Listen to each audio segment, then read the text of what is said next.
Wardrobe for the Bass Tour Anglers podcast is provided by Koppel Outfitters. Go have an adventure. Visit them online at www.koppeloutfitters.com and on social media at Koppel Outfitters.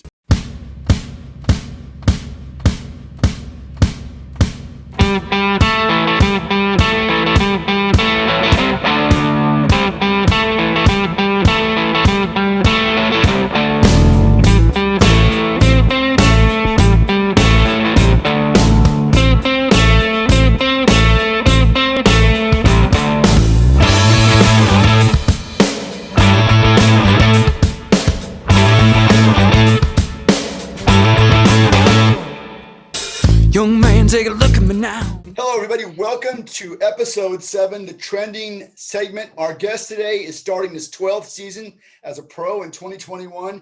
His career earnings are quickly approaching the $2 million mark. He has 35 top 10s and is always a threat to win on any body of water. Speaking of wins, he has 9 tour level wins. He's qualified for 2 Bassmaster Classics, 8 FLW championships, and he won the 2016 Forest Wood Cup. John Cox, thanks for being with us today. Welcome to the show. How are you, sir? Oh, good. Thanks for having me on, man. I really appreciate it. Now, how much of that did any of that bio stuff I get wrong? Because I got to tell you, No. doing bio work on you is tough because you do a lot of stuff. Yeah, I mean, I feel like it was pretty close. It made me feel really old. Going in 12 years in, I feel like I just started this thing a couple of years ago. So, yeah. Well, like I say, pretty good.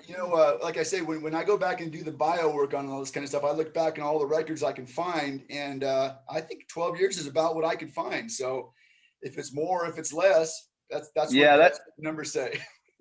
Yeah, that's about when I kind of hung up. I was doing a lot of road construction, paving, and stuff, and I kind of quit doing that, and I quit painting. I was doing like a lot of painting apartments and stuff, and I just kind of gave up all that and just started fishing every day. There you go.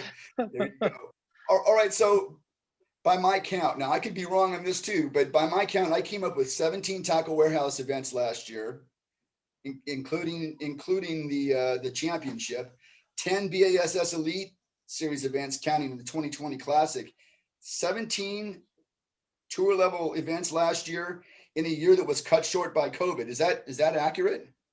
Yeah, I think it was somewhere right in there. And it was a lot of tournaments, and I honestly, I don't know how they pulled it off, with all the stuff going on and how we were able to, come back from all that and actually get almost everything in. So yeah, it was crazy.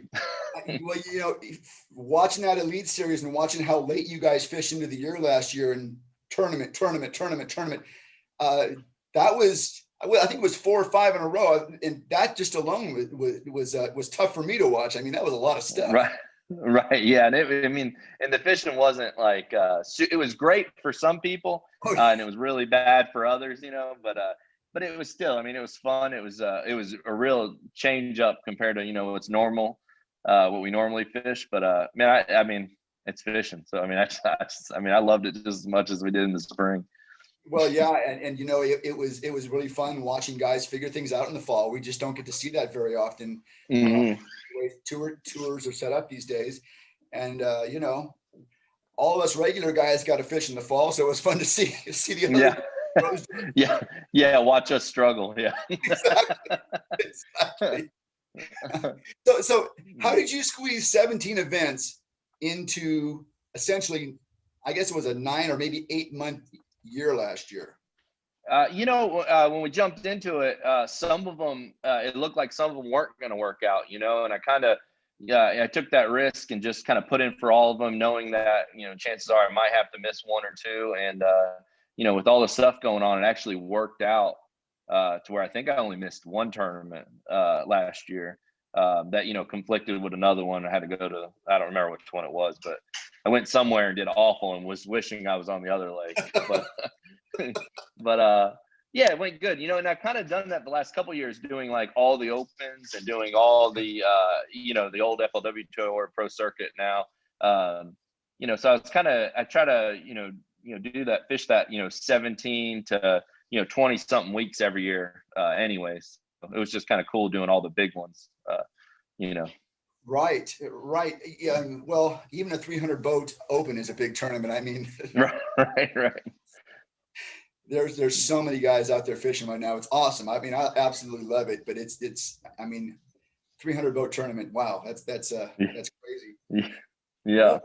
One of the things that I find really interesting about even guys with regular schedules is this logistics of going from an event to another event.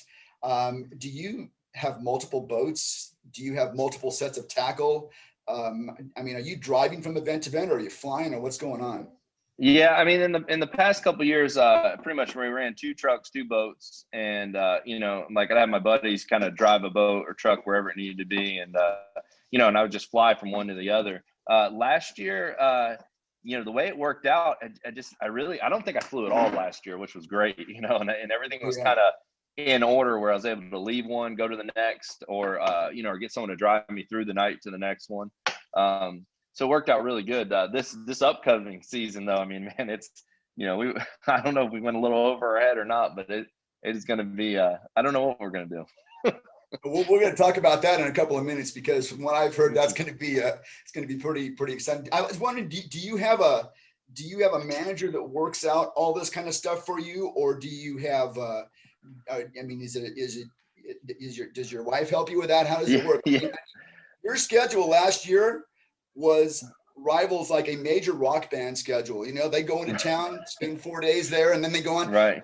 But they have handlers, man. They got roadies, and they got people Yeah. work for you.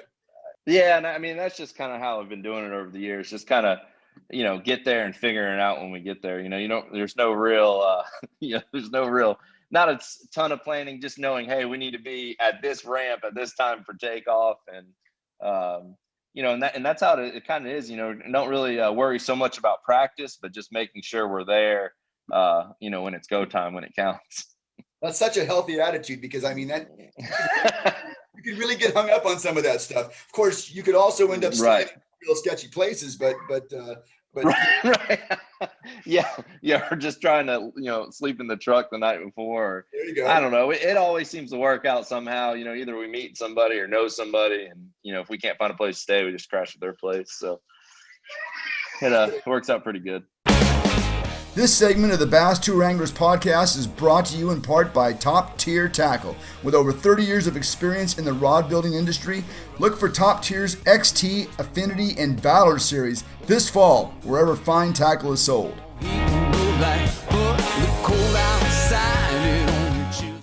We're talking with John Cox. He is a 9-time tour level champion. He's the 2016 FLW Forest Wood Cup champion. And we're talking about his big season last year and what he's got in front of him. So 2020 was a really good season for you. Okay, qualified for the Bassmaster Classic again, finishing 17th in the Angler Year Points and the Elite Series. You also qualified for the Tackle Warehouse Pro Circuit Championship by finishing 18th in Angler of the Year Points. And finally, you've also qualified for the Major League Fishing Bass Pro Tour, which is something that a lot of guys aspire to. How do you perform so consistently going from event to event like that? I mean, I do a lot of praying, I don't really know what's going to happen when I get there, and I mean, I fish like that too. I go out there, I don't know, I wish I could say I go there and I'm like so relaxed and like, I'm like, oh no, I'm going to catch them. But, I go there knowing that this, might be one of the toughest fishing days of my life, and, try to make every bite count. And, man, it just hope for the best, really. Well, it's so interesting because, it's not like all these tournaments set up the same way. I mean, you're from Florida, figure that you'd be pretty good in those kind of settings, heavy cover, stuff like that. But there's smallmouth lakes on these schedules. There's spotted bass lakes on these schedules. They're deep water, they're clear water. It's pretty commendable. Yeah, it is. I mean, and I was thinking that the other day, like how much I take that for granted, knowing so much of these places. Like you said, doing it for 12 years now, which makes me feel extremely old. But that's like, you learn so much. You go to these places, you get whooped, and you go, when I go back, I know what I'm going to do a little bit different. Each time you go, you learn a little more and more. And now I feel like where I'm at in life, spent all those hours on those bodies of waters already. I already know before I get there, kind of like what tactics I'm gonna go, like what I'm gonna try to.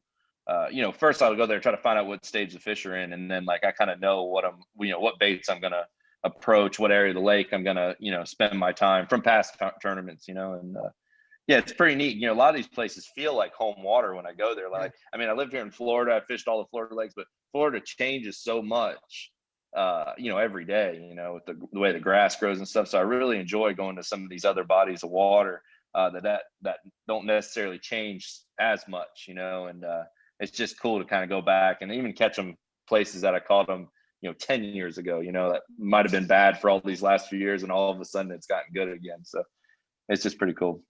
So you can really kind of build on where you've had some success in the past, and not that the fish necessarily will be there exactly doing what they're doing, but from those places you can kind of look off in close proximity, I guess, maybe. Yeah, and kind of like a lot of times, like, I mean, even like, I don't remember what lake I was on the other day, but I'm out there running around. I'm looking for this one little spot that I caught them. And I'm looking for hours trying to find the spot. And then it dawned on me that I was on the completely different lake than the spot I was looking for. So, I guess that's what I do a lot of. I try to find familiar places that have the same kind of, the same kind of stuff in them that the areas that produced well in the past. Okay, well, by now I don't think it's any secret, because I saw the story and it drew me towards you. You've made it clear that you intend to fish a lot in 2021. Whatever you did last year, you're going to beat what you did last year this year. Have you counted up the number of events you're going to compete in this coming season? Yeah, I think it's going to end up being like 21 with the Classic. And those will be, I think it's somewhere in there, and those are like guaranteed I'll be at. I have a chance with the MLF tournaments, or the Bass Pro Tour tournaments, to qualify for their cups, which would be another 3 tournaments, in the fall. So yeah, we're gonna stay pretty busy next year. All right. Now, having looked at that, you get right off the bat. And by the way, those events are the last one is like in September. So you're kind of doing what you did this last year, squeezing, all that into like 9 months, which again, Right. it's going to be a lot of fun to watch. I'm going to enjoy watching you pull this off. Now, right off the bat though, you have the week of February 11th and 14th. There's already conflicting events on the schedule that week. And you've got an Elite Series event at St. John's, Tackle Warehouse, Big 5 event at Lake Okeechobee. How is that going to work out? I really don't know what I'm going to do. I've actually gone and practiced at both places. I'm paid up for both. Everything's good to go.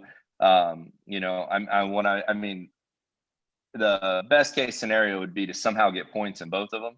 Yeah. The other thing is, you also, with Florida, have a chance to hopefully maybe win one of them. Right.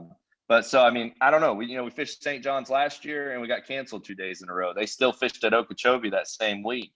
So, if something like that happens and I can shoot back down there and with delays, I'm just going to keep my options open and be ready to go and be rigged up for both places and see what happens. So this has really not been determined yet. That is amazing. That's awesome. Yeah, no, we're just gonna, see what happens. And that best case would be even to get 1 day in on one of them and then fish the full tournament in the other one, that'd be best case scenario. It'd be awesome. Wow. Because I was going to say, what everyone's going to say in this little Bass Club world that we have here. If you choose one over the other, then it's going to, he's choosing one over the other. Yeah, but it also, there's a bigger picture at all. The main thing is to make the championship. So if to me, it's where I can make up more points at other tournaments and to make those, to make the Classic, to make the Tackle Warehouse title championship. So there's a lot of thinking involved and weather and stuff. And, I'm just going to, I'm going to just kind of, it is a bit of a gamble, some of the choices you have to make. And if it all works out, it'll all come together at the end, hopefully. Well, but I think that is really an important answer, because, you do have your eyes on a prize here. It's not just not, you're here for business. And if it means scoring points in one and then leaving, I totally understand. Yeah. That makes sense. Right. I mean, that's what I was kind of looking at too, where like, even if you say that week isn't we don't make much money that week because we are splitting the points up or whatever it might be. In the long run, being at both championships, that, I mean, $300,000, $200,000 championships. That missing out on that 10 grand or 20 grand that week, whatever it would have been, Business hopefully expense. it'll make up for it. Yeah. Just write it off. It's really great. Okay. Yeah. Now there are also a couple of overlapping events. Week of March 18th and 21st is a BASS Elite Series event and a Bass Tour event that starts March 21st to the 26th. And then it happens also in April, I think also with a Bass Pro Tour heavy hitters, if you qualify. I don't know. Do you have to have fished that last year? Yeah, I'm not in the heavy hitter with one, but the one in March, the way so they changed. Before it was going to be the Classic, and then the Classic was going to butt right up into the Sam Rayburn BPT. And so what I was just I'm not gonna get any practice at the BPT at Rayburn, and I'm gonna just fish. So now it will be Pickwick. So now I'm going to fish Pickwick. If I make it to, I think the last day of Pickwick is the first day of Group A for BPT or something like that. So there's still like, I don't know if more likely I probably won't make the last day of Pickwick. We'll drive through the night, get there, jump right into the Major League Fishing Tournament. And I mean, luckily it's Rayburn. I really like Rayburn, and so we'll just go wing it, You are a rock star, man. You are a rock star. No. That's a rock star lifestyle. Awesome. Oh man. Well, then to me, when it gets interesting for you is the very last weekend in April. You start a series of 6 straight events. To me, that's where it's going to be, tough, because I mean, to go 6 straight in anything is it's heavy. Right. Yeah, and I think we did that this year. I think we did 6 straight with smallmouth events, and like I really struggled the first half. I really didn't do that well, and then really, I started really getting dialed in. At I think my last 3 tournaments, smallmouth tournaments, I like caught like almost over a 20-pound bag almost every day of the tournament. So it was awesome to kind of get in that groove from beginning, not really remembering anything, and kind of working my way into kind of remembering a lot of stuff, and it just going really well. So I'm excited for the weeks. I think we go to like Texas for almost 5 in a row. We go to Alabama for 5 or so, and then I think New York's 5 in New York. So it's exciting because if just like we might figure something out while we're in Texas or Alabama or New York, whatever it is, and might be able to just roll with it and just have a few good ones in a row.